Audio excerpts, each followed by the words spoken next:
I'm sitting here, watching the cameras as my wife betrays me with him. I already know he'll beg me for mercy. The most ruthless plan is taking shape in my mind with every second I watch this video. Scenes flash in my head. He's tied up in the basement, and I'll make him do it. This will be unforgettable. Now, let me tell you how it all began. I had spent my life in service, first to my country, and now to my family. Discipline was ingrained in me, a compass guiding every decision I made. I took pride in the structure I had built after retiring from the military. A quiet home, stability for Elena and her children, and a life free from the chaos I had once known. Elena's children, Mark and Sophia, had become my world. I stepped into their lives when their father, Peter, chose his career and whims over them. At first, they had been wary of me. A stern, methodical man who spoke little but meant what he said. Over time, though, my unwavering presence had won them over. Sophia would shyly bring me her school projects, seeking my approval, while Mark eagerly listened to my stories of survival training and operations in the field. To them, I wasn't just their stepfather. I was the dependable rock their lives had lacked. Elena had once called me her hero, the man who had rescued her from the wreckage Peter left behind. Our love had been a whirlwind, passionate yet grounded in mutual respect. She said she admired my strength, my calm resolve, and I admired her resilience, her ability to rebuild her life with determination and grace. But lately, something had changed. Elena had grown distant. At first, I attributed it to stress. Her job had always been demanding, and raising teenagers came with its own set of challenges. Yet the signs were too consistent to ignore.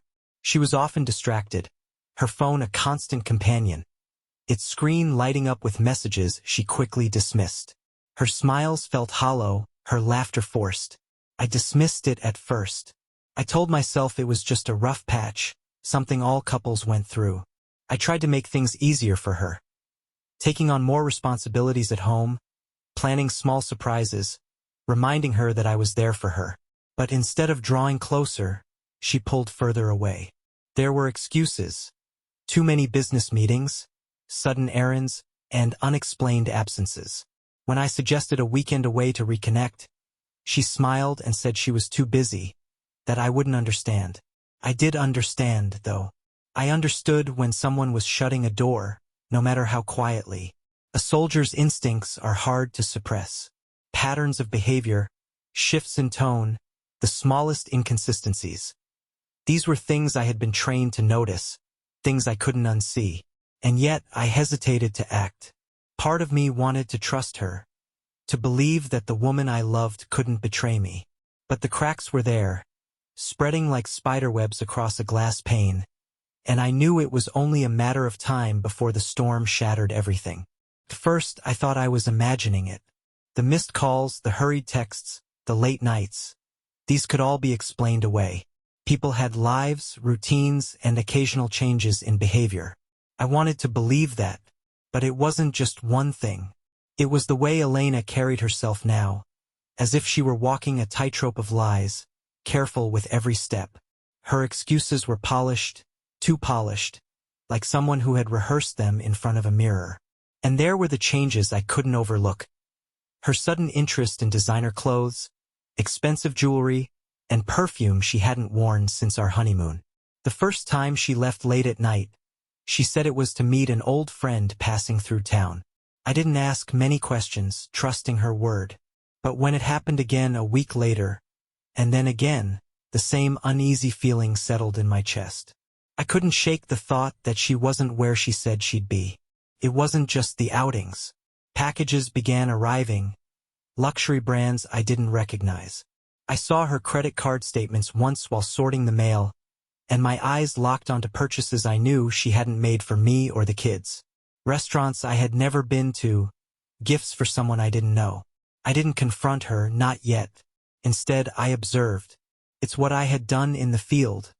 Patience was always my ally. I watched how she would excuse herself from the dinner table, phone clutched tightly in her hand, whispering into it as she disappeared into another room. I noticed how she avoided eye contact when I asked about her day, how her answers were clipped, as if she was eager to change the subject. One night, she came home late, her face glowing from exertion, her perfume heavier than usual. "Work ran late," she said, brushing past me and heading straight for the shower. But her shoes told another story. Mud clung to the heels. Fresh mud. Not the kind you'd find near her downtown office, but something you'd see in the suburbs or beyond. I began to piece it together, thread by thread, the way I had done countless times when decoding intelligence in hostile territory. This wasn't carelessness. Her behavior was deliberate, calculated. Every smile was a distraction, every excuse a carefully placed smokescreen. The problem wasn't that she was hiding something. It was that she thought I wouldn't notice. I'd spent my life surviving chaos, reading people, anticipating threats. And now, the person I had sworn to love and protect was slipping into the shadows, pulling me into a game I never asked to play. Elena had underestimated me. That much I was certain of. The question was no longer if she was hiding something. It was why. The mud was a detail most people wouldn't have noticed, but it spoke volumes to me. It wasn't random. It was specific. Suburban mud, the kind that clung to the backroads and unpaved driveways I knew all too well. I couldn't shake the possibility that she had been at Peter's house, the man who had once been her husband and the father of her children. It wasn't an accusation I could throw lightly. Confronting her without evidence would be emotional suicide. She'd deny it, turn it back on me, and I'd lose the upper hand. No, I needed proof, hard evidence. Years of military service had taught me that knowing your enemy's movements before they knew yours was the key to victory. I hadn't expected to apply those lessons to my marriage, but here I was. The situation called for precision, and I knew exactly who to call. I reached out to Michael, an old friend and trusted ally from my Special Forces days. He was a surveillance expert, a man who could read a room as easily as he could dismantle a security system. Michael didn't ask questions when I called. He never did. "I need eyes on a target," I said, the words cold and clinical, as if this were just another mission. He arrived at my house the next day, carrying a black duffel bag that looked inconspicuous but held enough gear to set up a small surveillance operation. As we stood in the garage, I explained what little I knew. "It's Peter," I said. "I think she's been meeting him at his place. I need to know for sure." Michael nodded, his expression unreadable. "You're sure you want to do this?" "I don't want to do this," I replied. "I have to." We worked under the cover of night, our movements silent and deliberate. Michael outfitted Elena's car with a GPS tracker, a sleek device small enough to go unnoticed but powerful enough to monitor her every move. We placed a hidden microphone beneath the dashboard, ensuring I could hear any conversations she had while driving. Peter's house was the next target. I parked a few blocks away, and Michael and I moved in on foot, staying low and out of sight. The house was as I remembered it, grand, opulent, and secluded. Michael deployed a drone, its silent rotors carrying it into the night sky. From the feed, we identified key entry points, blind spots, and the best places for hidden cameras. By dawn, Peter's property was under our control. Cameras covered the driveway, the back patio, and the main living room. A parabolic microphone was hidden in the shrubs near the front window, calibrated to pick up conversations through the glass. Back at home, Michael set up a command center in the basement. Monitors displayed live feeds from the cameras, while a second screen tracked Elena's car in real time. It felt surreal, seeing my life reduced to a series of blinking dots and grainy footage. "You're in deep now," Michael said as he calibrated the audio feed. I was in deep the moment I said, "I do," I replied, my eyes fixed on the screen. The plan was in motion. Now all I had to do was wait. And if there was one thing I had learned in the field, it was that patience wasn't passive, it was power. The feed from the hidden cameras crackled to life on the monitor, each angle a sharp, unforgiving view of Peter's house. The polished floors, the opulent furniture, the hollow ostentation of a man desperate to project power. It was all there. But I wasn't here to admire his decor. I leaned forward, staring at the main living room feed. Elena's car had pulled into the driveway 20 minutes earlier, and now she was inside. Peter stood by the fireplace, a glass of wine in his hand. He was smiling that practice smile I'd seen in old photos, the one that spoke of entitlement more than charm. Then she appeared on camera, stepping into the frame. Her expression wasn't one of guilt or hesitation. It was one of ease, comfort, even. She accepted the wine he offered, the two of them standing so close their bodies almost touched. My gut twisted. I didn't blink. I didn't look away. Years in the field had taught me that the truth, no matter how ugly, must be faced head-on. And then the truth came crashing down. Elena reached out, brushing her hand against Peter's chest in a way that left no room for doubt. He leaned down, whispering something in her ear that made her laugh. A laugh I hadn't heard in months. They moved to the couch, their intentions laid bare in every movement, every look. My breath stilled as I watched the scene unfold on the monitor. There was no hesitation, no shame, no second thoughts. They were utterly absorbed in each other, as if the life we had built meant nothing to her. Every detail burned into my mind. The way she touched him, the way he held her, the way she looked at him as though I no longer existed. My hands gripped the edge of the table, the cold metal biting into my palms. The anger came first, hot and consuming, but it was quickly replaced by something colder, sharper. I wasn't just witnessing betrayal. I was watching a declaration of war. Michael, sitting quietly beside me, broke the silence. "I can shut it off if you want," he said, his voice low and steady. "No," I said. My tone as controlled as the storm brewing inside me. "I need to see everything."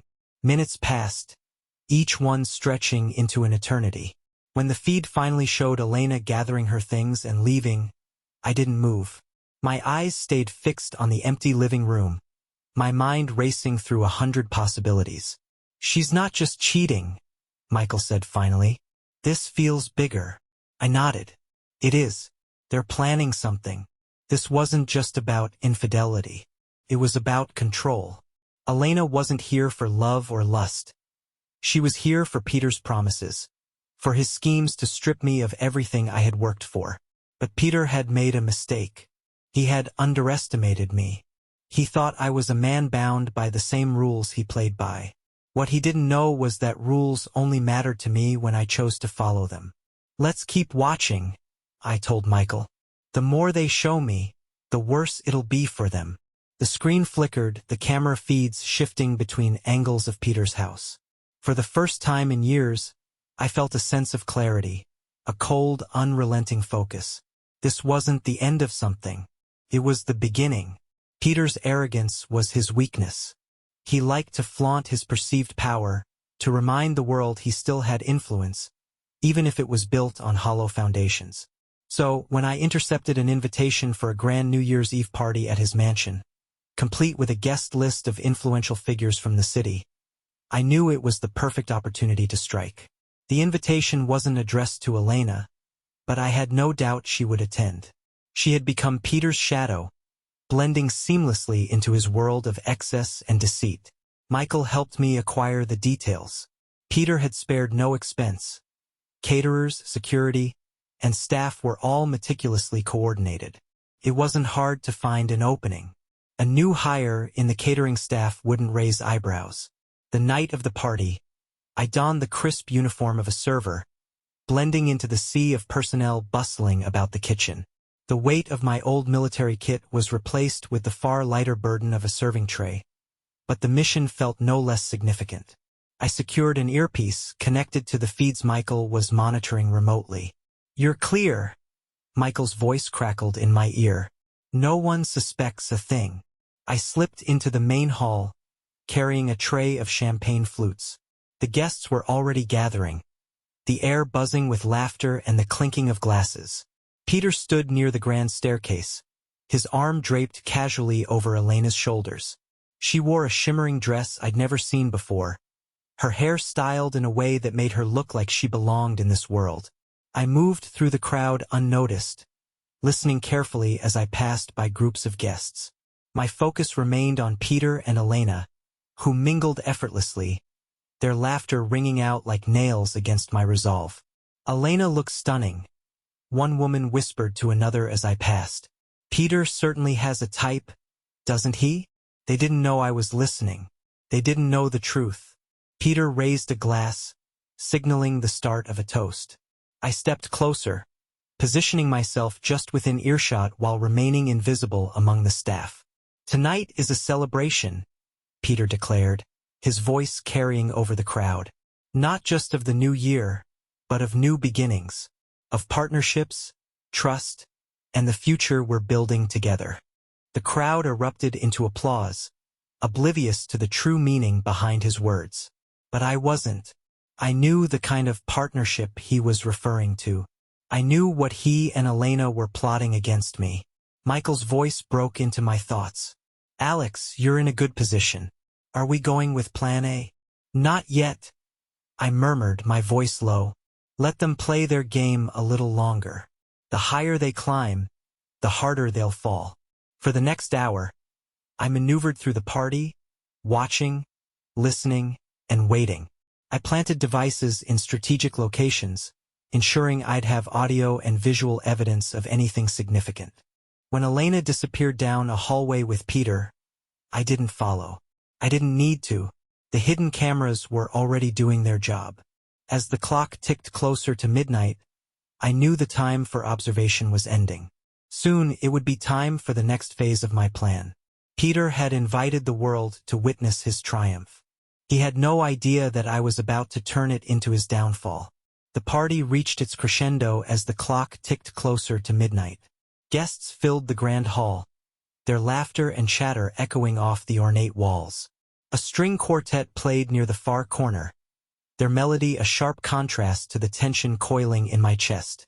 Peter basked in his element, moving from guest to guest with Elena at his side. Her laughter, her touch, her gaze, all directed at him. They were putting on a show, and the audience was eating it up. But the stage wasn't theirs alone anymore. It was mine. From my position near the back of the room, I gave a subtle nod to one of the catering staff, a young man Michael had planted earlier. He slipped unnoticed into the control room, where the sound system and video feeds were managed. Everything set. Michael's voice crackled in my ear. On your signal. Peter moved to the center of the room, a glass of champagne in hand. He raised it high, commanding the attention of his guests. Ladies and gentlemen, he began, his voice carrying with practiced charm. Tonight isn't just about ringing in a new year. It's about celebrating new beginnings, stronger bonds, and the promise of a brighter future. I'm grateful to all of you for being a part of this journey. The guests applauded, the sound swelling around him like a tide of validation. He glanced at Elena, his smile deepening. And to those who've made this year truly unforgettable, he continued, lifting his glass toward her, I owe my deepest gratitude. That was my cue. With a press of a button, I hijacked the sound system. The speakers crackled, silencing the room. The quartet stopped mid-note, their bows frozen in midair. Confused murmurs rippled through the crowd as the overhead screens flickered to life. At first, the images were distorted, static, flashes of muted colors. But then the footage became clear. Elena. Peter. Together. The room gasped as the first video played.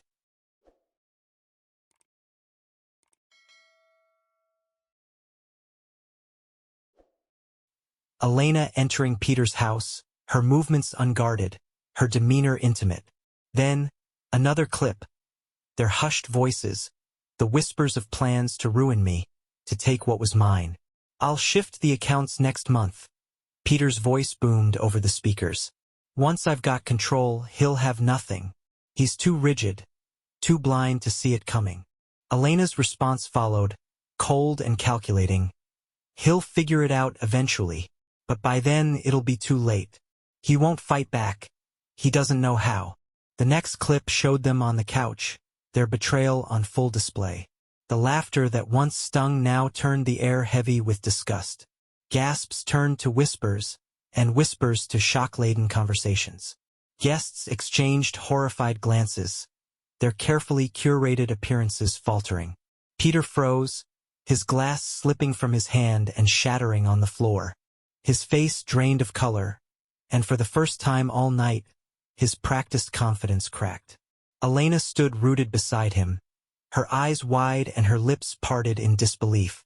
"Peter," she stammered, reaching for his arm. He shoved her hand away, his gaze darting wildly around the room. Who's doing this?" he demanded, his voice breaking. That was my moment.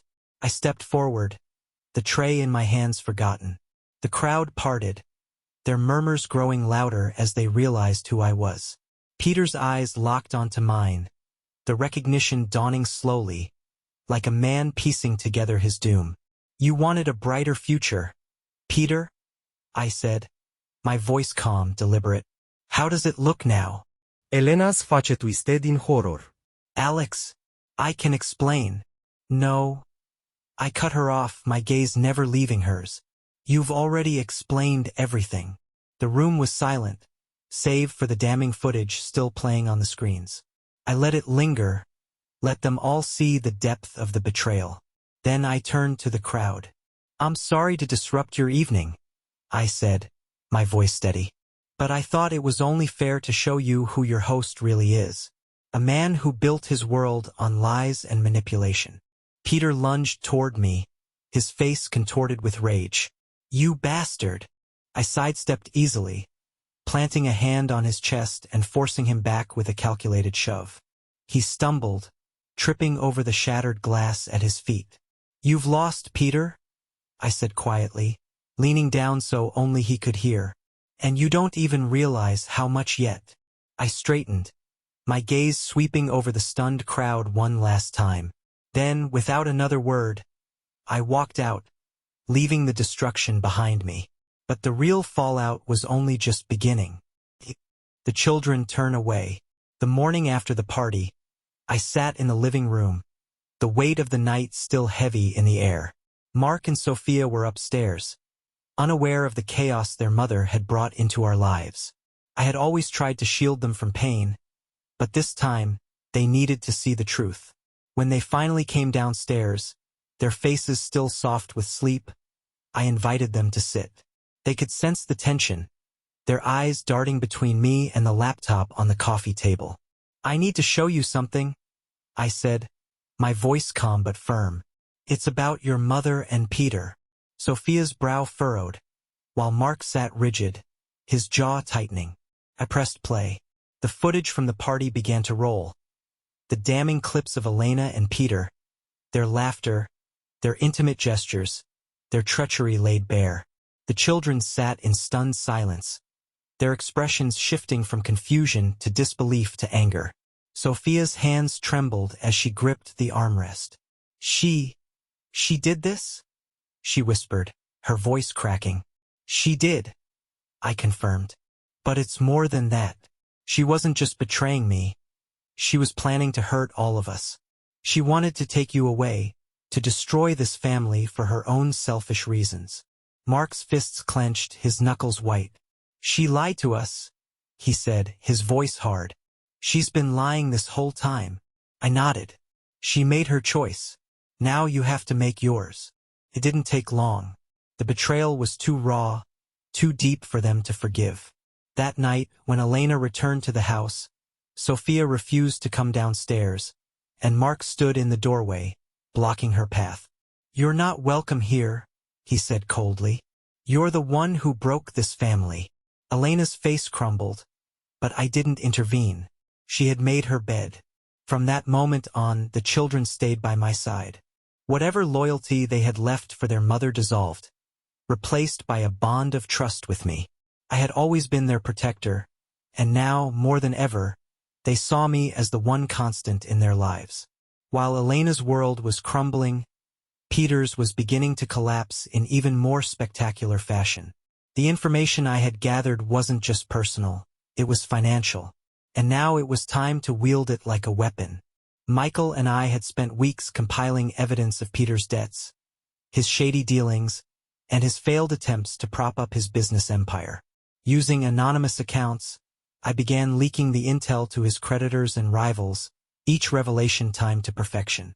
The first blow came when his biggest creditor, a powerful businessman with a ruthless reputation, pulled Peter's line of credit.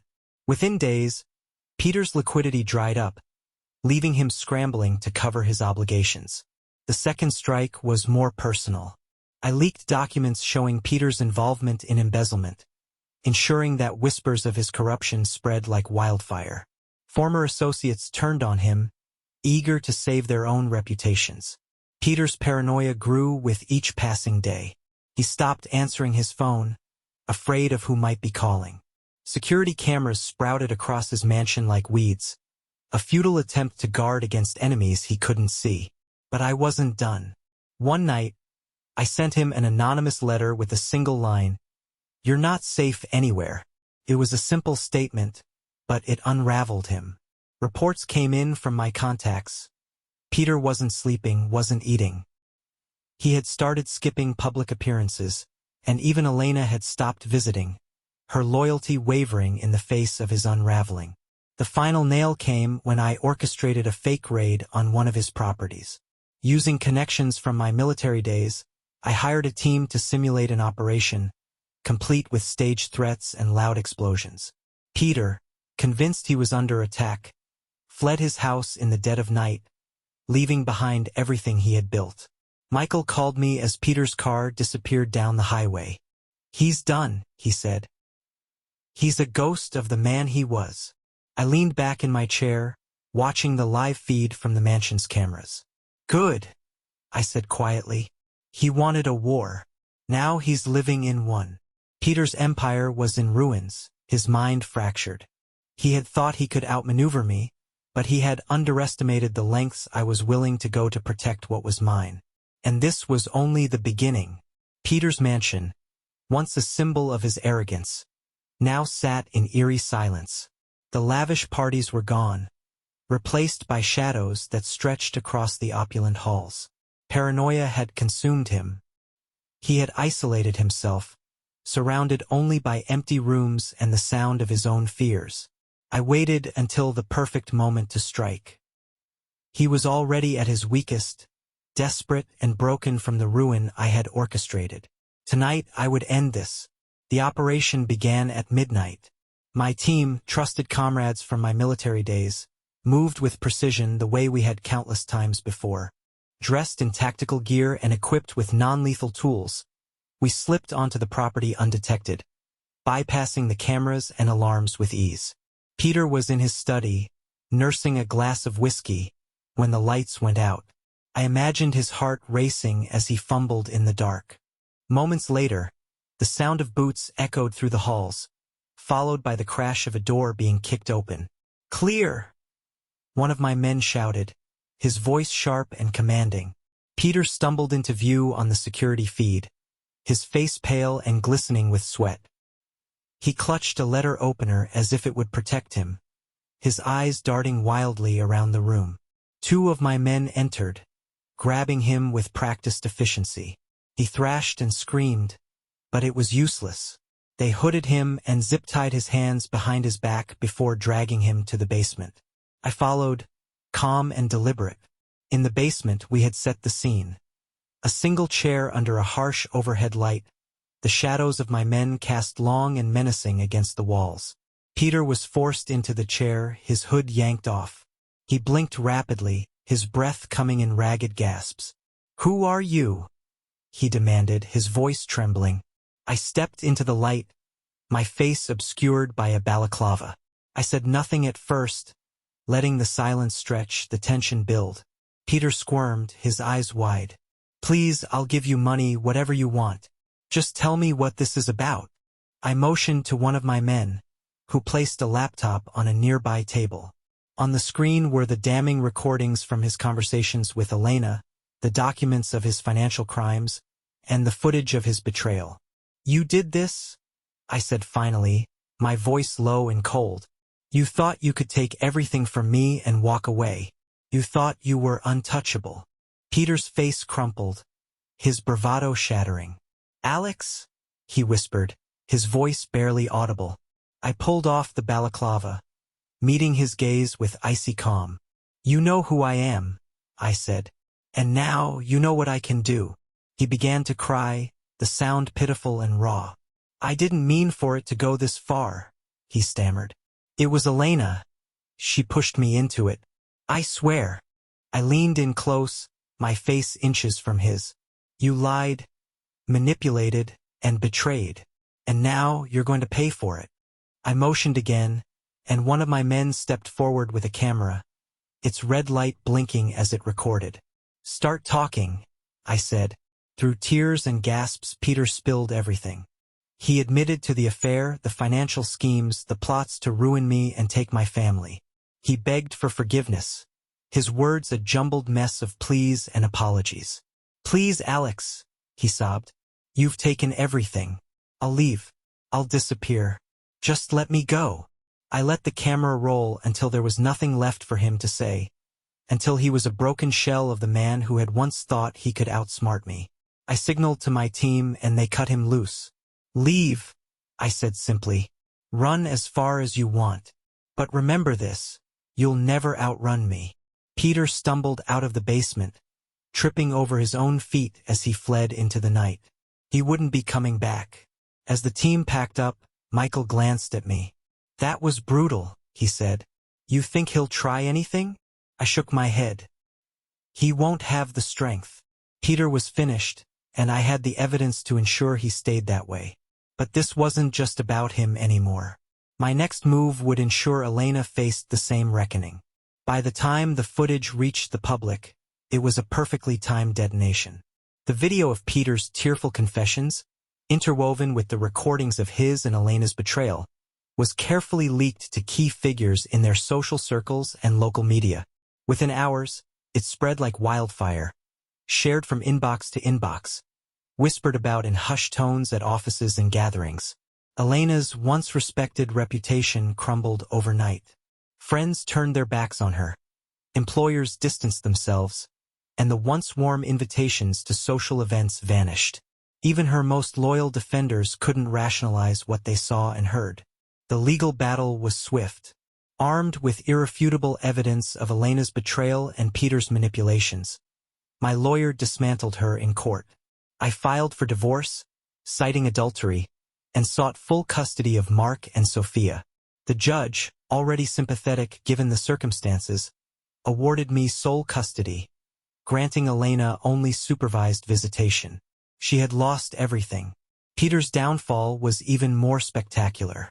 The financial crimes he admitted to during my interrogation became a goldmine for his enemies. The creditors I had nudged into action now descended on him like vultures, using the leaked evidence to freeze his assets and seize his remaining properties. Meanwhile, law enforcement picked up on his involvement in embezzlement and fraud. Peter had spent years hiding behind a thin veneer of legitimacy, but my exposure of his secrets left him defenseless. Charges were filed swiftly, and his name appeared in every headline, not as the influential figure he once claimed to be, but as a disgraced criminal. The last I heard of him, he was awaiting trial, his once lavish life reduced to the cold reality of a holding cell. Elena's attempts to salvage her relationships with Mark and Sophia were met with icy rejection. The children, who had seen the footage and endured the humiliation of their mother's betrayal, wanted nothing to do with her. She tried everything. Apologies, tears, even gifts. But their trust in her was gone. Mark, once so protective of his mother, refused to answer her calls. Sophia, hurt and angry, told her outright that she wasn't welcome in their lives. One evening, Elena showed up at the house, pleading to see them. Mark stood at the door, blocking her path, his voice steady and cold. "You chose Peter over us," he said. "Now live with it." She left in tears, her sobs echoing in the night. The storm had passed, but its echoes remained. Revenge had cost me pieces of myself, yet I couldn't regret it. Mark and Sophia were safe, their lives stable once again, and that was all that mattered. I had reclaimed what Peter and Elena tried to take, my family and my dignity.